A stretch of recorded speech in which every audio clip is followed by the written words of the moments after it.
Okay, hello there. This is another first version of unedited video of my shop, and I just finished another project that I demonstrated in preview before. First, I want to say I connected the fluorescent lights. I lighted them also in addition to my LED strips, 12 volt rail LED strips that I'm generally working with all the time, just to take a good a video, better footage, because whenever there is more light, the quality of the pictures taken are much worse. And now, first you can see that I added another 2 benches above. This is one, and this is the second one above my working table, because I had no place to put the oscilloscope, and I found this drawer and I wanted to put it somewhere. Another thing I bought is a laminator to make PCBs by myself. Until now I used iron, but this makes the job much better, because it hits the plate, hits the board in all direction in the same pressure, and that's a laminator. It makes a very good, much better job than ironing the board by yourself. That's my new oscilloscope, Regal. These are some chips that I found many at my working place. They have some electronic engineering, some department there, and they throw away a lot of stuff that is working.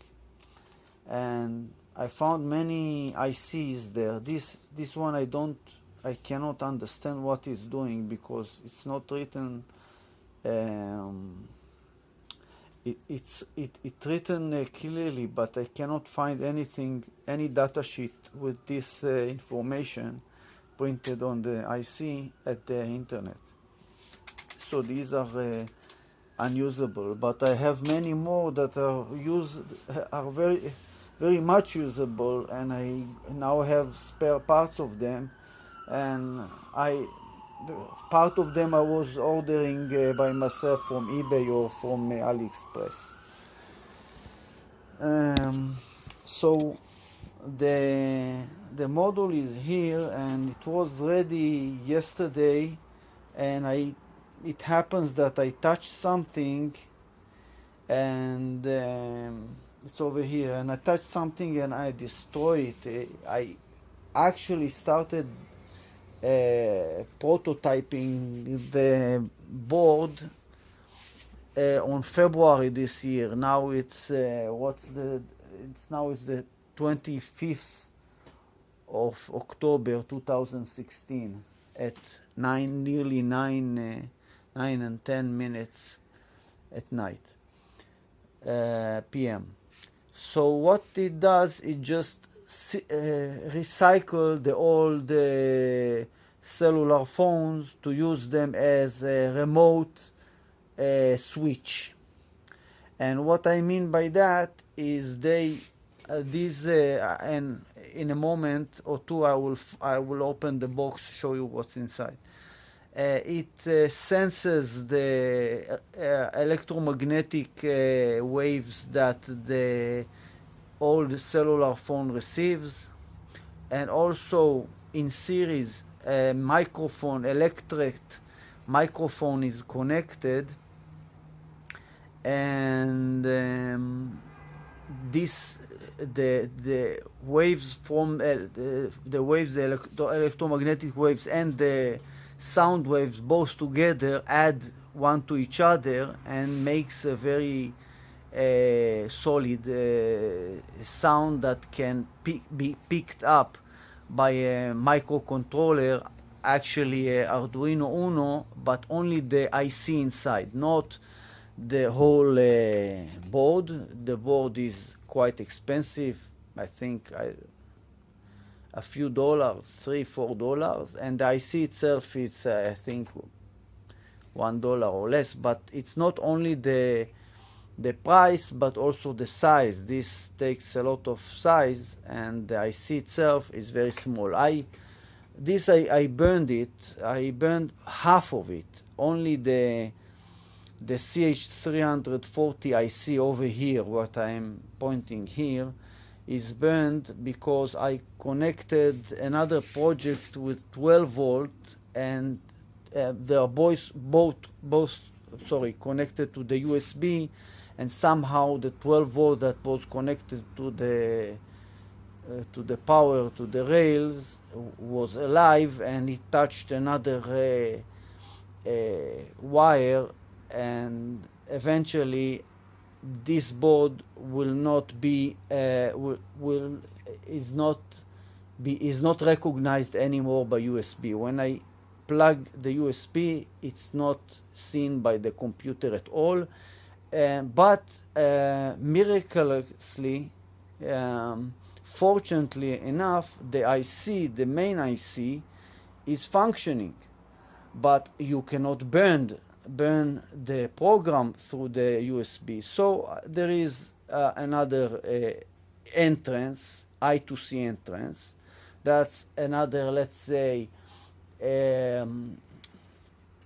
that's backdoor to program the IC with I2C, because the USB is not conventional USB. This connection is the socket is USB, but the transfer of information, the network, is not USB. It takes 5 volt from the computer, and 2 wires are used as COM ports for RS-232. This is not a USB connection, but RS-232 connection by this chip inside here. But so I place a plug. I made a plug, not this one, this one. I made a plug. I plug it in here.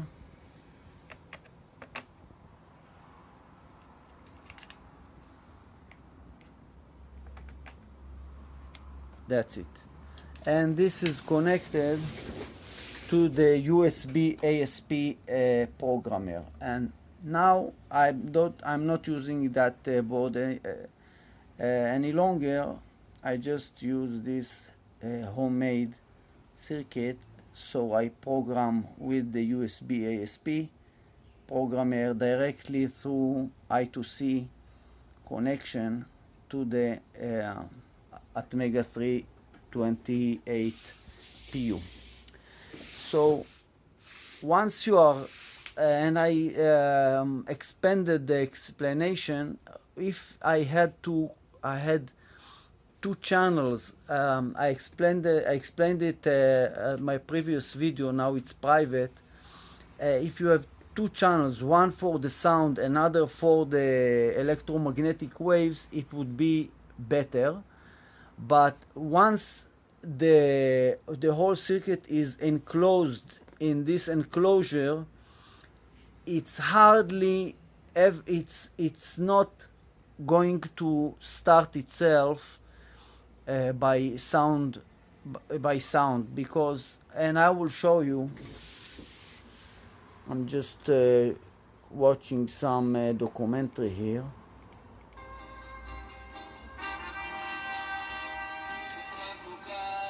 This is my LM380 mono amplifier.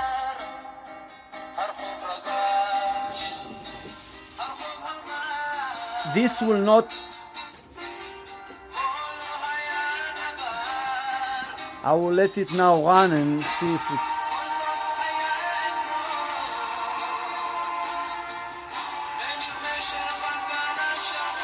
actually it might start it.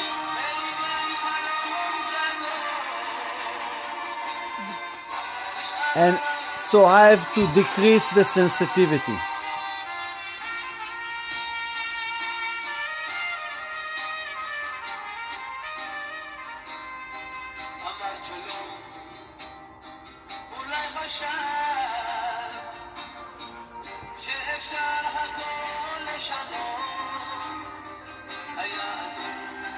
Okay, I have to stop the music so I can keep explaining. It was triggered before by my talks, but this is because I made a very high sensitivity so I can be quiet and use only the electromagnetic sound waves, so it will trigger without any sound of the phone that is inside. I should decrease the sensitivity, and 90% of any music or talking around will not trigger it. That's not a problem.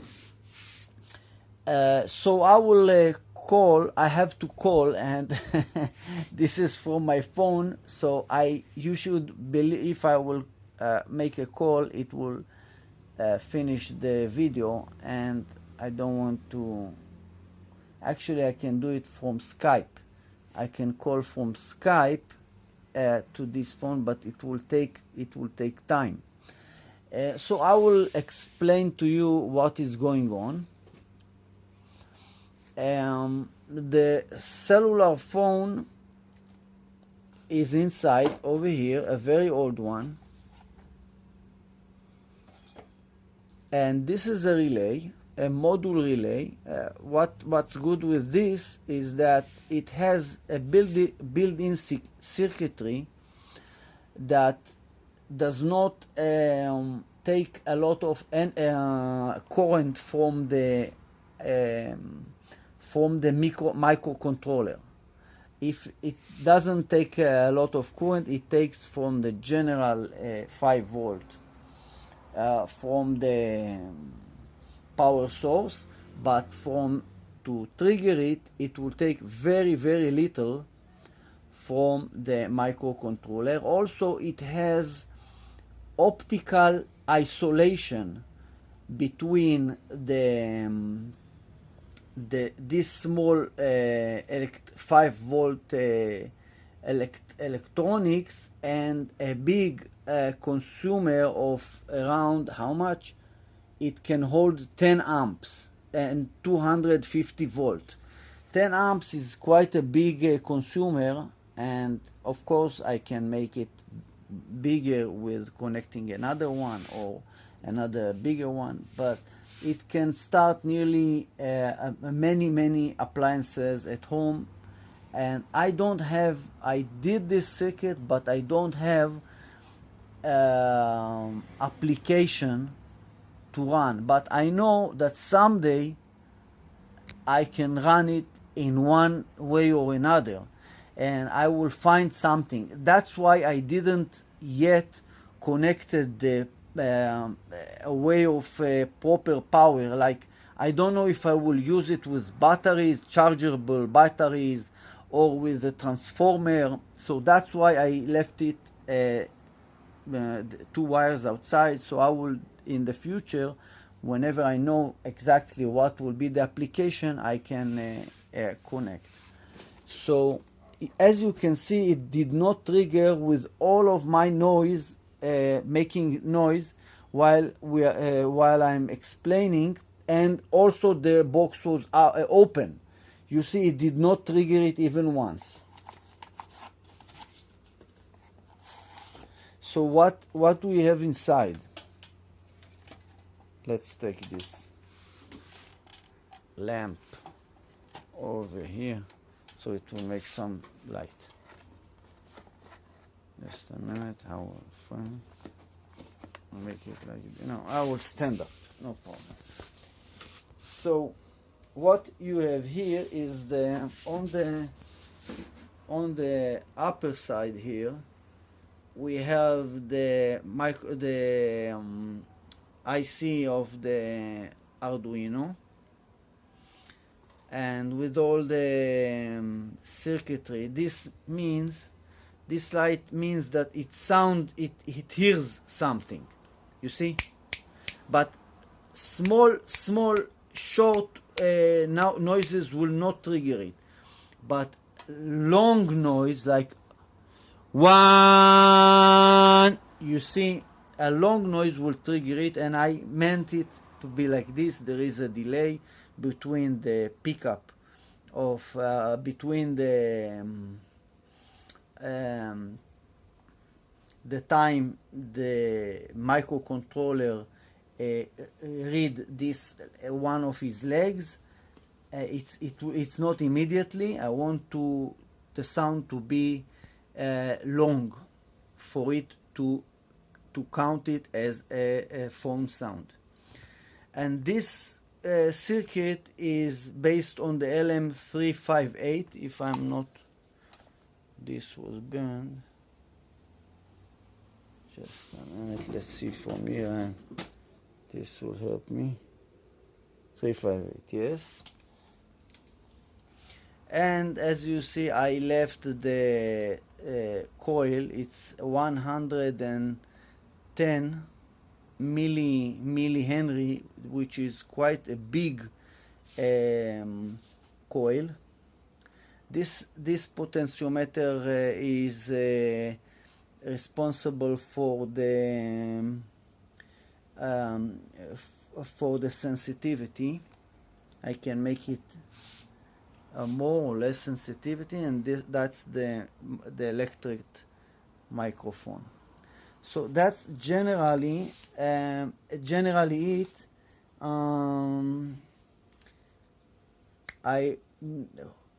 You should believe me that once I put the phone inside these forms and start and run it for 20 seconds, when I call it, this I had this SIM card I got it for how many? For I think 10 new shekels, 10 nish. It's $2.50. You just